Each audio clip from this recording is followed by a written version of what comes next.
Hi Scorpio, kumusta po kayong lahat? So in Scorpio, maraming salamat po pala sa walang sawang pagsubaybay sa ating pong mga reading.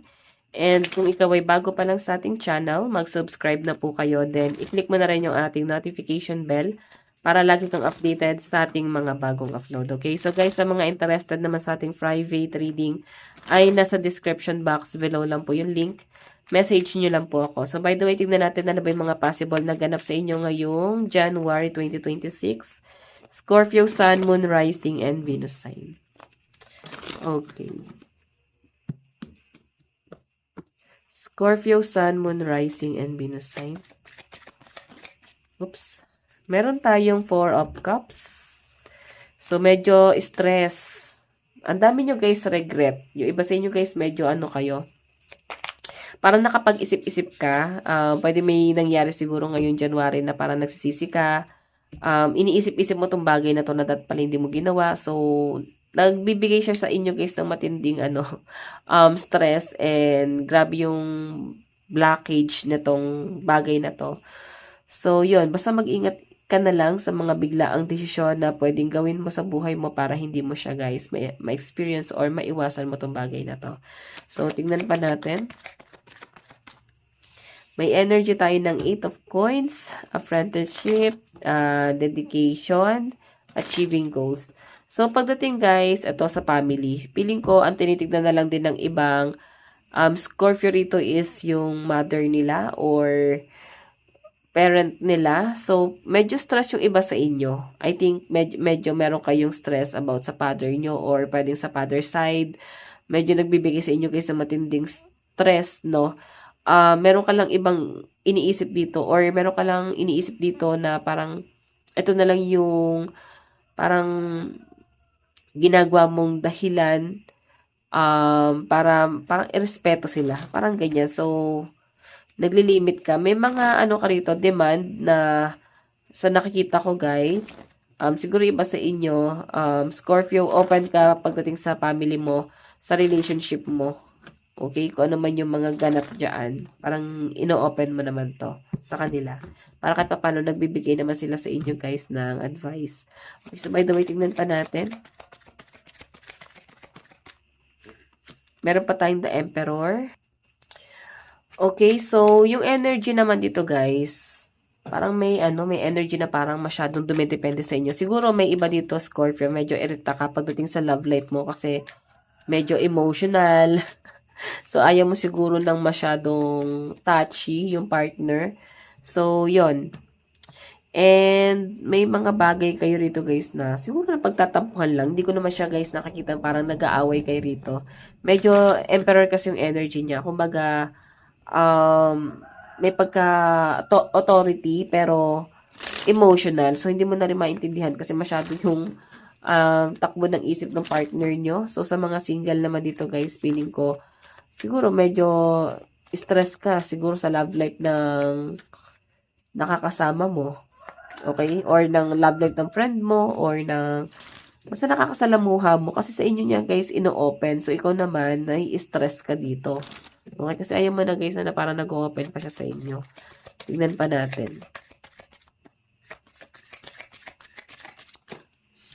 So, eto guys, siguro may iba dito na parang nagpaplano mag-aral ulit. So, siguro may nagpaplano sa inyo guys na mag-aral ng culinary or meron kayong inaaral dito na something na pwede nyo guys pagkakitaan. So, yun po yung nasa sense ko dyan. Okay, may energy dito guys na toxic. Feeling ko sa love life mo to, may toxic na energy. Okay, so tignan natin guys kung paano yung flow ng pera mo sa career mo, sa business mo ngayong January 2026, Scorpio. Meron tayong Ace of Swords. Actually, marami kang nare-realize. Mga bagong idea, yung nakikita kong pwedeng sisimulan mo ngayong January, pero more on realization pa lang to. Kumbaga parang nasa plano pa lang, iniisip-isip pa lang, ginagamay kung ano yung pwedeng maging flow na to. Okay, so meron tayo guys, King of Swords. Ayun, medyo may energy rito na parang paano ba? Parang masyadong practical tong taong to. So, pwede siya yung kumukontrol dun sa mga decision mo din, Scorpio, no? meron tayong Knight of Wands, passion, motivation, energy, fire, lust, and action. So, pagdating sa flow ng pera mo, expect mo guys yung pagiging magastos. May mga bagay na parang hindi mo masyadong control.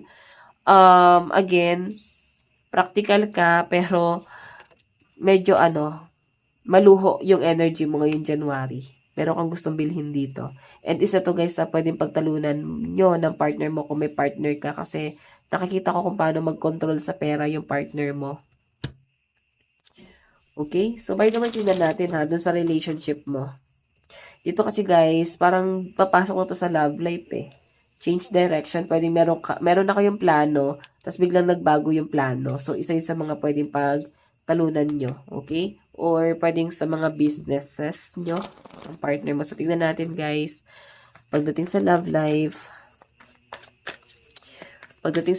ni Scorpio, meron tayong the devil. Medyo toxic na tong relationship na to, Scorpio, no? Pwedeng hindi mo na maintindihan. Medyo stuck yung partner mo. Parang may obsession na nangyayari sa kanya rito, guys. Okay? Basta parang mahal na mahal ka nitong taong to.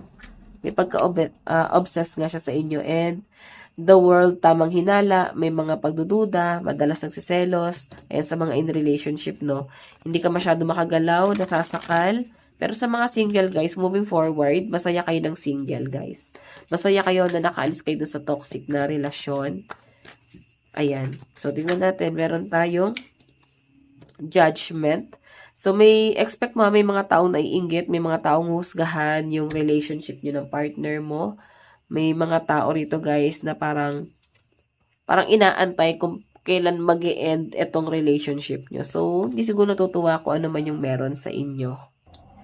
So, yun ang nakikita ko lalo na, guys, sa mga, dito, sa mga single mom, single dad. Basta may judgment na ganun ako nakikita dyan. So, meron din dito guys, pwedeng iniisip din ng ibang Scorpio rito is someone from the past. Or pwedeng may involved dito na ex, no? Kasi may energy ng ex dito, renewal. Ibig sabihin, pwedeng parang mapupuna nung iba sa inyo or parang parang maikukumpara mo siya sa past person at sa person na kasama mo ngayon. Pwedeng ang laki ng diferensya. Mas attached siguro yung ibang Scorpio rito sa past person kaysa doon sa new person na masyado guys, parang may pagka-obsession. Okay, tignan natin ano ba yung advice para kay Scorpio. Meron tayong open up to change. Ayun, yun lang yung problema sa mga Scorpio guys. Hindi kasi kayo nag-open ng problema.